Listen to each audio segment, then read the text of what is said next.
bref, je vais donner quelques chiffres peut-être, et simplement rappeler un peu le contexte dans lequel on se trouve aujourd'hui. En commençant simplement par préciser que depuis 5 ans, en fait, on a une politique libérale qui est menée en matière de logement, et que cette politique libérale a commencé par une sorte d'accord qui avait été présenté en fanfare et trompette en expliquant qu'on allait révolutionner la construction à Genève en créant les fameux logements d'utilité publique. Aujourd'hui, 6 ans après, on constate que cette politique est un véritable échec parce qu'on a construit à peine 800 logements d'utilité publique. Pendant la même période, on en a perdu à peu près 800 ou 900 par année. Depuis 2000 jusqu'à aujourd'hui, on a perdu 3800 logements sociaux. Donc ça, c'est le premier élément. L'autre élément, c'est de préciser qu'on construit peu, très peu, on construit 1200 ou 1500 logements, et préciser également qu'on construit extrêmement mal, parce qu'on construit la moitié de logements destinés soit à la vente en propriété par étage, soit à la villa. On construit 300 villas par année à Genève et 300 logements destinés à la vente en PPE, sachant que c'est des objets qui coûtent 1 million, 1,2 million pour les appartements en propriété par étage. Et pour les villas, on est très clairement au-dessus, on a 2 millions, 3 millions, sachant que les Genevois touchent en moyenne des salaires nets de 5 700 francs par mois. Donc on constate simplement que la politique est menée aujourd'hui, elle sert 20 ou 30% de la population et en exclut 60% d'autres.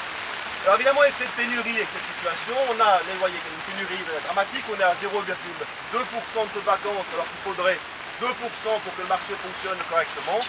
Mais que simplement les loyers explosent, on a des loyers moyens à 2700 francs par mois en moyenne pour des appartements de 5 pièces, chiffre qui doit être en parallèle de nouveau avec ces 5700 francs par mois. Alors voilà un peu le contexte que je voulais peindre en quelques mots. Et face à cette situation-là, on constate que non seulement le Conseil d'État n'en prend pas acte, mais qu'en plus il part dans une espèce de surenchère en prévoyant, via la promotion économique, de faire venir 100 000 nouveaux habitants dans les 20 prochaines années, sachant qu'avec le nouveau plan directeur cantonal qui a été présenté et qui sera débattu l'année prochaine, ils n'arriveront pas à contenir le taux de vacances au niveau actuel. Donc on aura une pénurie qui va s'aggraver contrairement à ce qui est dit. Donc il s'agit dans ce contexte-là d'essayer de se battre. C'est ce que la SLOCA a fait en déposant 2 initiatives qui prévoient vraiment d'inverser la tendance en prévoyant simplement que les logements qui sont construits soient des logements destinés à la location avec une priorité qui soit mise sur les logements sociaux pour pouvoir rattraper en fait la perte que nous avons eue durant les 10 dernières années. Voilà en quelques mots ce que je pourrais dire sur le contexte avec ces quelques chiffres. Tu peux donner peut-être quelques exemples des mesures de l'initiative? Alors l'initiative elle prévoit 3 axes en fait, pour résumer assez simplement. C'est une initiative législative, donc le texte est assez compliqué, mais il prévoit simplement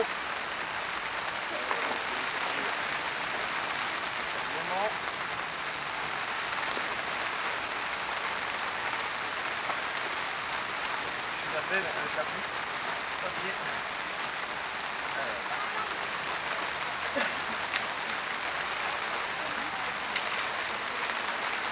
L'initiative, bon, je vais les résumer comme ça, mais je ne retrouve pas mes papiers. L'initiative, elle prévoit simplement qu'en cas de déclassement, déjà principalement, elle prévoit d'instaurer un principe qui est un emploi, un logement. C'est le principe qui avait été mis en œuvre dans le cadre du déclassement du projet Prayac à Sévernay suite au référendum qui avait été lancé. Avec ce principe, on ne rattrape pas le logement qui manque déjà actuellement, mais on évite simplement que le système continue à s'emballer dans le futur. Elle prévoit également de prolonger les périodes de contrôle. Là, on rentre dans des éléments assez techniques. Lorsqu'on déclasse des terrains en zone de développement, il y a un contrôle de l'État qui dure pendant 10 ans. On constate aujourd'hui que cette période n'est pas suffisante et qu'il faudrait pouvoir la doubler. Ça, c'est le premier élément.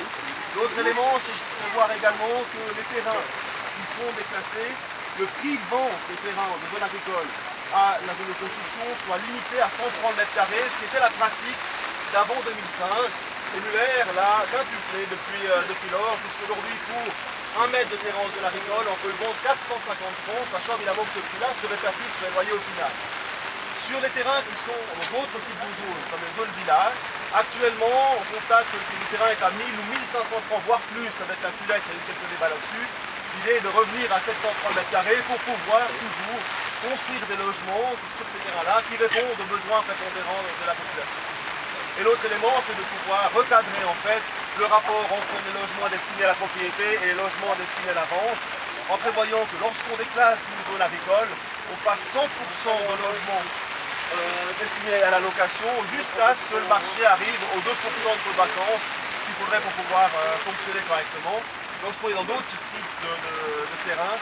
On prévoit un ratio de 50-50 au minimum.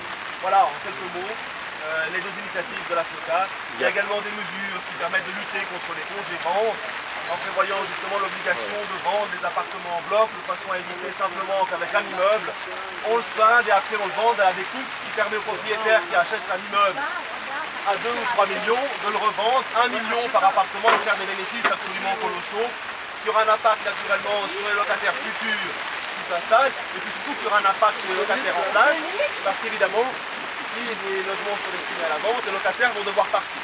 Voilà.